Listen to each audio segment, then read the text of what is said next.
Hello friends, welcome to Knowledge Shower. Fundamental right की series में आपका स्वागत है। एंड आज इस वीडियो में हम एक्सप्लेन करेंगे आर्टिकल 13 को with leading case laws. Article 13 laws inconsistent with और in derogation of fundamental right. Hi, I am Shivam Pandey and जिन्होंने भी अभी तक चैनल को सब्सक्राइब नहीं किया है तुरंत जाइए नॉलेज शावर को सब्सक्राइब कीजिए ताकि रेगुलर अपडेट्स आपको मिलती रहें।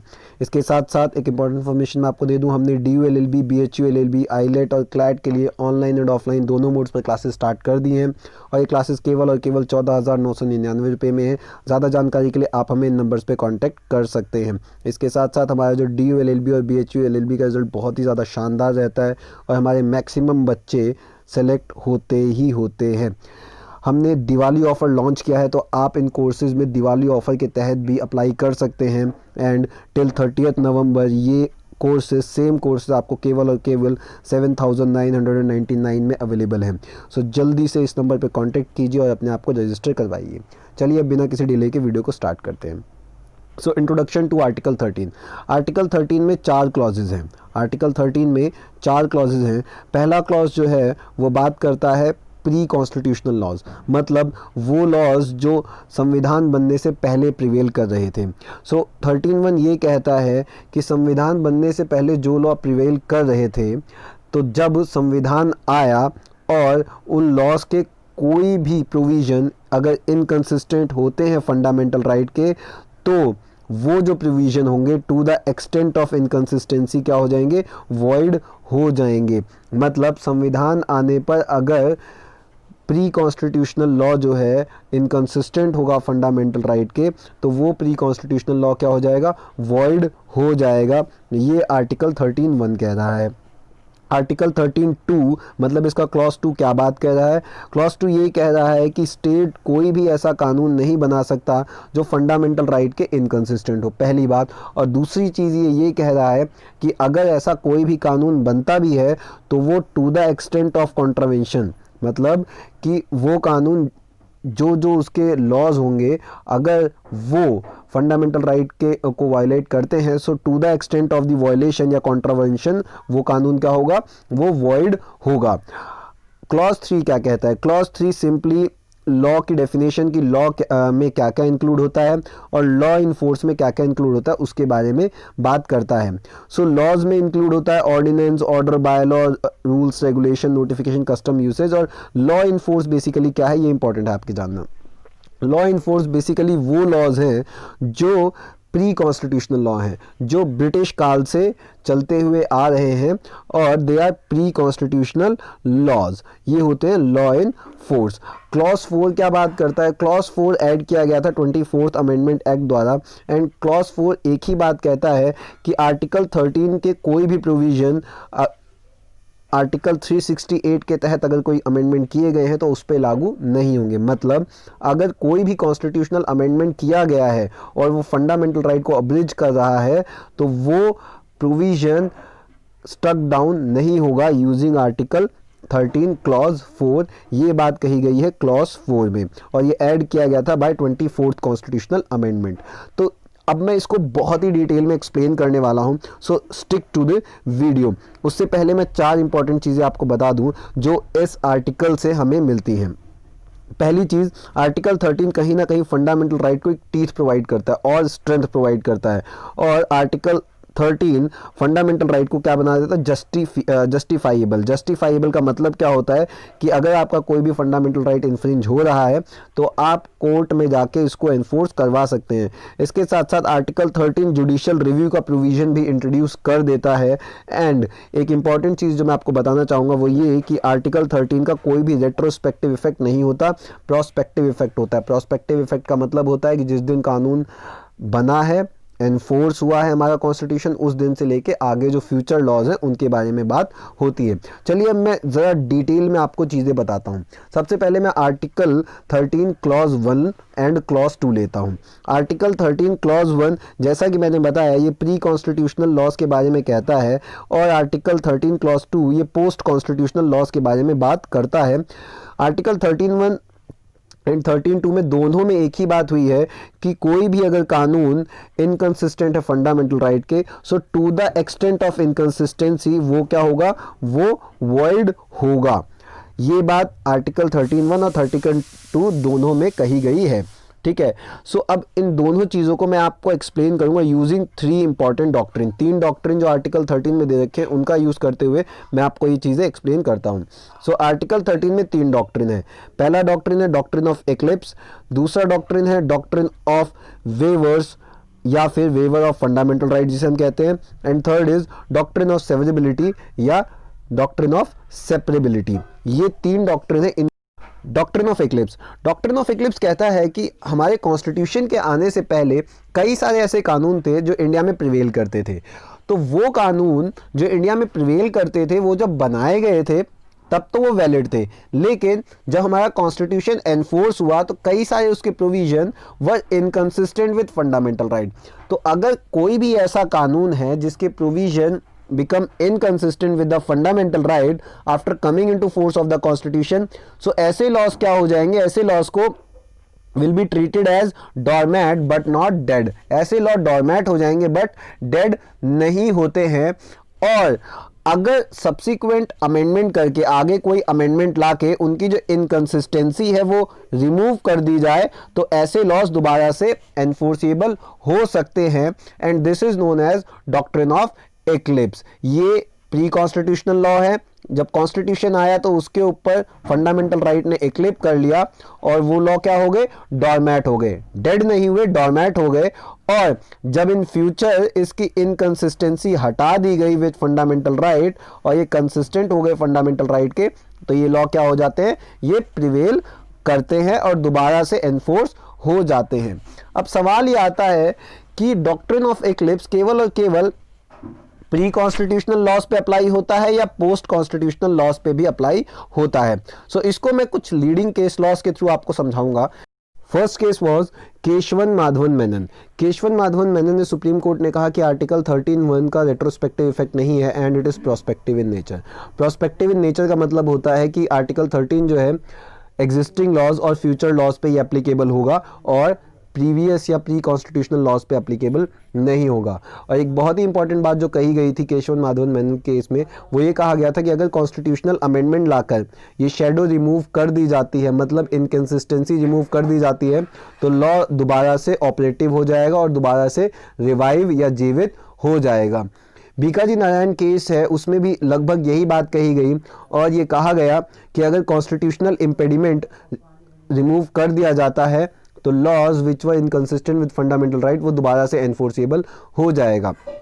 ये बात तो कही गई प्री कॉन्स्टिट्यूशनल लॉ के रिगार्डिंग। अब सवाल ये आता है क्या ये डॉक्ट्रिन पोस्ट कॉन्स्टिट्यूशनल लॉ पे भी एप्लीकेबल होता है। सो इसके लिए सबसे पहला केस जो आया था वो था दीपचंद का केस। दीपचंद के केस में कहा गया था कि पोस्ट कॉन्स्टिट्यूशनल लॉ जो आर्टिकल 13(2) के अंतर्गत हमने बात की है, which contravene fundamental right is nullity from its inception and still born law। मतलब कोई भी लॉ अगर पार्लियामेंट द्वारा बनाया जाता है और वो लॉ फंडामेंटल राइट या पार्ट 3 को इन्फ्रिंज करता है तो वो बनने के साथ से ही क्या होगा, वो नलिटी होगा एंड वो स्टिल बॉर्न लॉ होगा। मतलब इट इज वॉइड एब initio, from the very beginning void होगा। और दीपचंद के केस में कहा गया था कि डॉक्ट्रिन ऑफ एक्लिप अप्लाई नहीं होता पोस्ट कॉन्स्टिट्यूशनल लॉज पे। इसको मॉडिफाई किया गया in Ambika mill case. Ambika mill case में दीपचंद के केस को मॉडिफाई करते हुए सुप्रीम कोर्ट ने कहा कि एब्सोल्यूट नलिटी नहीं होती है। एब्सोल्यूट नलिटी नहीं होती है का मतलब ये कि फंडामेंटल राइट जिनको नहीं मिल रहे हैं उनके ऊपर वो लॉ एप्लीकेबल होगा और जिनको फंडामेंटल राइट मिल रहे हैं उनके ऊपर एप्लीकेबल नहीं होगा। मतलब ये नॉन सिटीजन्स के ऊपर ये लॉ एप्लीकेबल हो सकता है और उनके लिए वॉइड नहीं होगा अगर कोई भी ऐसा लॉ बना है which is inconsistent with fundamental right. इसके बाद दुलारे लोध का केस आया था जिसमें Supreme Court applied the doctrine of eclipse to post constitutional laws also, और उन्होंने पोस्ट कॉन्स्टिट्यूशनल लॉ में इस डॉक्ट्रिन को अप्लाई करते हुए ये सिटीजन के अगेंस्ट भी अप्लाई किया था। और उन्होंने कहा कि अगर कोई भी लॉ पार्लियामेंट ने बनाया है और वो लॉ इनकंसिस्टेंट है फंडामेंटल राइट के, जिसकी वजह से वो स्टक डाउन हो जाता है और बाद में कोई ऐसी अमेंडमेंट आती है जो उसको दोबारा से कंसिस्टेंट बना देती है फंडामेंटल राइट के और उसके एक्लिप को हटा देती है, तो ऐसे लॉ प्रिवेल करेंगे और रिवाइव हो जाएंगे। सो दैट मीन्स अगर हम दुलारे लोध का केस पढ़े तो इससे हमें पता लगता है कि doctrine of eclipse pre as well as post constitutional laws दोनों पे एप्लीकेबल होता है। अब हम बात करते हैं डॉक्ट्रिन ऑफ वेवर या फिर waiver of fundamental right. It is very much important. क्यों? क्योंकि इस डॉक्ट्रिन में कहा गया है कि a person who is entitled to right और privilege is free to waive that right और privilege and once that person has waive his right he would not be allowed to claim it afterward. मतलब ये doctrine कहता है कि अगर किसी person को कोई राइट दिए गए हैं तो वो अपनी मर्जी से उन राइट को वेव ऑफ कर सकता है, और जैसे ही उसने एक बार इन राइट्स को वेव ऑफ किया तो उनको दोबारा क्लेम नहीं कर सकता। इसको बोलते हैं डॉक्ट्रिन ऑफ वेवर। तो एक सवाल आता है कि क्या सिटीजन अपने फंडामेंटल राइट्स को भी वेव ऑफ कर सकते हैं? It's a very much important question जिसको डिस्कस किया गया था एक बहुत ही इंपॉर्टेंट केस में, Behram versus state of Bombay. Behram versus state of Bombay में कहा गया था कि डॉक्ट्रिन ऑफ वेवर्स के तहत आप पार्ट 3 में जितने भी राइट्स दिए हैं उनको वेव ऑफ नहीं कर सकते।